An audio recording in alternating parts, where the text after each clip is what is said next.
All out. Jericho, wala nang itinatago kay Janine. Road to forever na nga ba ang Econin?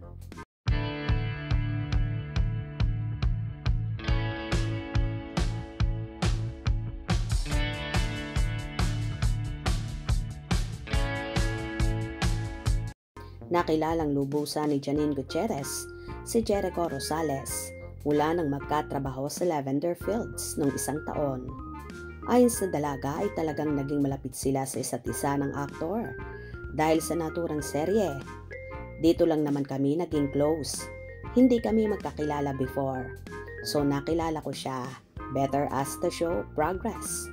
Pero masaya siya katrabaho kasi you feel safe. Tsaka alam mo, on the same page kayo na gusto nyong gawin. Lahat para mapaganda yung eksena.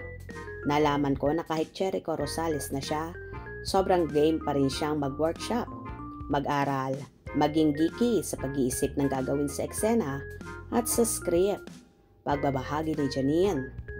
Ngayong Biyernes ay magtatapos na ang seryeng pinagbibidahan ni na Jody Santa Maria.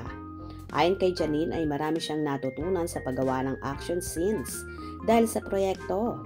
Kasi from zero ako sa action. So I tried to learn that slowly before the show, and then when the show was about to start with Ate Jody sa mga fight rehearsal. Kwento ng actress. Para kay Janine ay talagang kaabang-abang ang bawat tagpo ngayong huling linggo ng kanilang serye. Tila ngayon nga ay nabuking na lahat ni Janine ang mga katangian ni Jericho Rosales at wala na nga itong may tatago pa sa kanya pagdating sa trabaho at ganon din sa pakikisama sa mga kawork niya. Ganon din sa palagi ang pakikipagbanding sa mga kapatid niya at pamilya niya. Mukhang nakuha ni Echo ang kiliti ni Janine kaya naman agad-agad nasungkit ng aktor ang matamis na oo ng dalaga.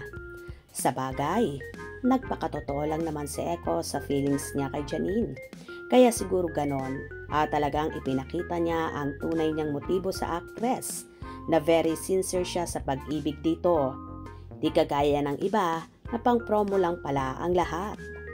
Anyway, kita naman kay Janine na malayong malayo na ang buhay pag-ibig niya ngayon kay Jericho.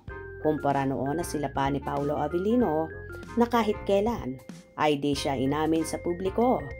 Kaya naman, nabash ng gusto si Janine at sinasabing assuming lang ang dalaga na siya lang ang nagkiklaim na nagkaroon sila ng relasyon ni Paolo.